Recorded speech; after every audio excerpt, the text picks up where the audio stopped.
Ladies and gentlemen, stay with us until the very end of this story, because at the conclusion, I will share my personal thoughts, and trust me, they may shock you.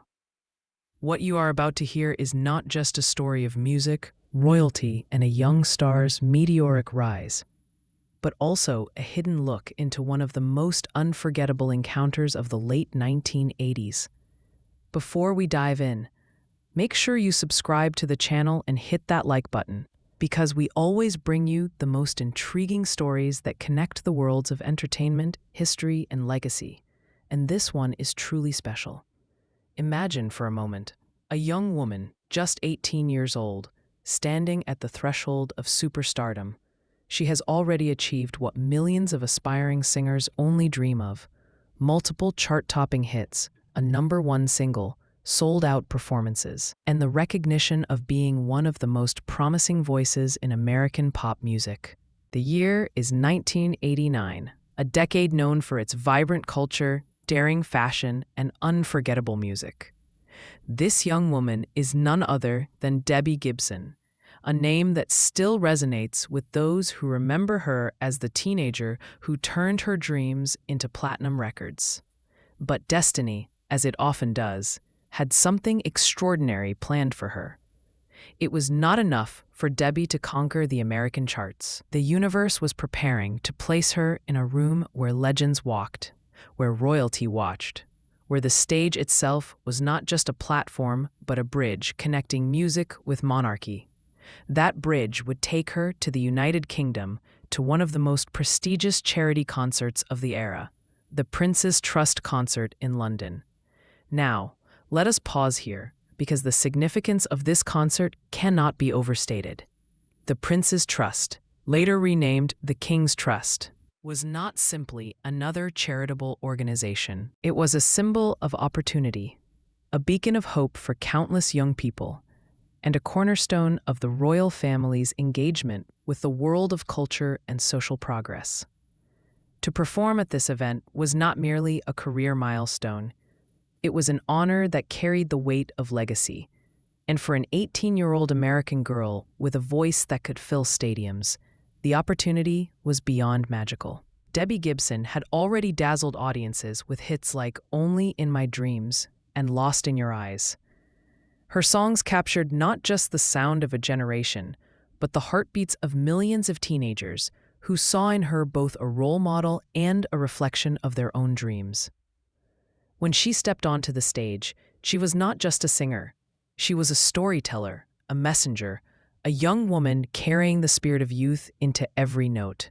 And yet, as great as the music was, as strong as her talent shone, nothing could prepare her for the moment that awaited her backstage: the chance to meet none other than Princess Diana. Yes, the Princess of Wales, a global icon, a woman who embodied grace, compassion, and timeless elegance. Wherever Diana went, cameras followed, eyes turned, and hearts softened. She was the most photographed woman in the world. Yet her presence could still make anyone in her orbit feel as though they were the only person that mattered. And it was into this orbit that Debbie Gibson suddenly found herself pulled. But fate has a way of complicating even the most perfect of scenarios. Debbie, eager to make the right impression, had planned a stunning gown for the receiving line, the kind of attire that one would expect when meeting royalty. Yet, as the moment drew near, her producers intervened. They reminded her that she was opening the show, and they wanted her to wear her performance outfit instead. That outfit: blue jean cutoff shorts, a casual vest, and a bandana tied in her hair. It was youthful. It was energetic. It was Debbie Gibson, the pop sensation. But it was not, by any conventional measure, the attire for greeting a princess. Imagine the anxiety. Imagine being just 18, about to stand in front of the most glamorous woman in the world, and realizing that you are underdressed. The pressure was immense. The fear of embarrassment was real. Yet Debbie, as she recounts in her new memoir, Eternally Electric: The Message in My Music, walked forward, uncertain, but determined. And then came the moment. Princess Diana, radiant as ever, stood in the receiving line, welcoming performers and dignitaries alike. Debbie approached, her youthful outfit standing in stark contrast to the princess's regal elegance. For a fleeting second, time seemed to freeze. But instead of judgment, instead of disapproval, Diana leaned in and whispered something that would change the entire atmosphere. "You look a heck of a lot more comfortable than I am." Those words, simple yet profound, carried with them the essence of who Diana truly was. A princess who could make even the most nervous young performer feel at ease. A royal who understood the humanity behind the glamour. In that instant, all of Debbie's fears dissolved, replaced by a sense of comfort and connection that she has carried with her for decades. From there, the night unfolded in ways that only added to its legendary quality. Debbie took the stage, introduced by none other than Sir Sean Connery, yes, James Bond himself. Connery's words echoed across the venue. "She's one of the biggest, most successful recording artists in America." For a teenager still processing her whirlwind rise to fame, such an introduction was surreal. And yet, Debbie delivered, performing her hit, Electric Youth, with all the energy and passion that defined her music. The performance was electric, the applause thunderous, but the evening did not end there. Later that night, as the concert faded into memory, another spontaneous adventure awaited. With the encouragement of a friend, Debbie found herself in a restaurant that agreed to keep its doors open late, with live music filling the air long into the night. It was one of those rare, unplanned experiences that becomes etched into the heart forever. Years later, she would write a song inspired by that memory, fittingly titled "The Band Plays On." Now, decades later, Debbie Gibson looks back on that night not just as a milestone in her career, but as a defining moment in her life. In her memoir, she reflects on the surreal combination of youthful anxiety, royal kindness, celebrity camaraderie, and unforgettable music that came together to create something timeless. The book, Eternally Electric, The Message in My Music, is now available everywhere, offering readers a chance to journey through her life, her music, and the stories that shaped her into the artist she is today. But what makes this story so compelling is not just the glitter of fame or the shine of royalty. It is the reminder that beneath the surface of glamour and celebrity lies the power of human connection. An 18-year-old girl in denim shorts and a princess in elegant attire found common ground in a whispered joke, a moment of shared vulnerability, and a spark of kindness that transcended appearances. And yet, there is more to unpack here. Because when we think about Debbie Gibson's career, when we consider her rise to stardom and her ability to remain relevant decades later, we see a story of resilience, authenticity, and the courage to be oneself even in the face of expectations. And now, after taking you through this extraordinary story of Debbie Gibson and her unforgettable encounter with Princess Diana, it's time for me to share my personal thoughts. And I'll be honest with you.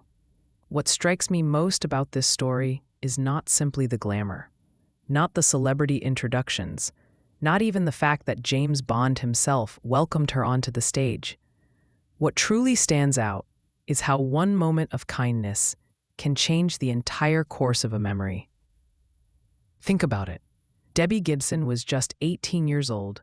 She was not only carrying the pressure of performing in front of royalty, but also the weight of her image, her reputation, her career.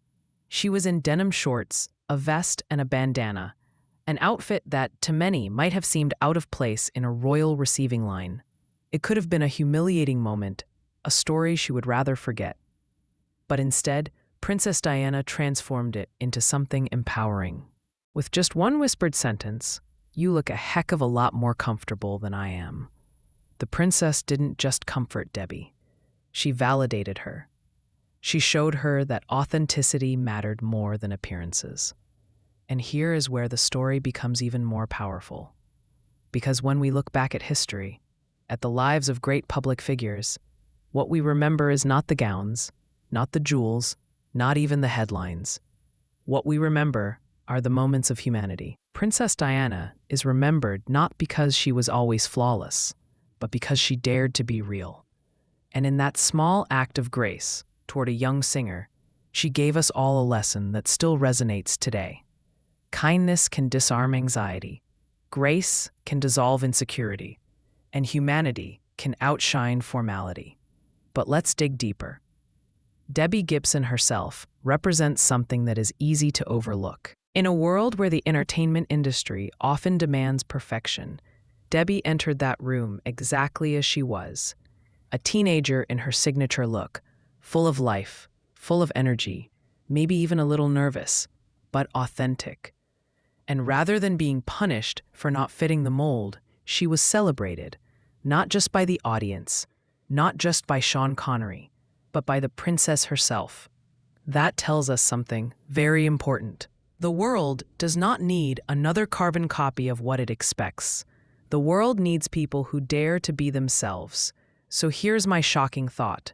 This story is not really about celebrity or even royalty. It is about survival in a world that constantly demands that you conform. Debbie Gibson survived that moment not because she was perfectly dressed, but because she carried the courage to step forward anyway. And Princess Diana survives in our memories not because of the crown on her head, but because of the humanity in her heart. And maybe that is the real lesson for all of us. No matter where you are in life, whether you are at the top of your career, whether you are struggling to find your place, or whether you are standing in front of someone you deeply admire, authenticity and kindness will always win. Debbie's career proves that music can endure, and Diana's legacy proves that kindness never dies.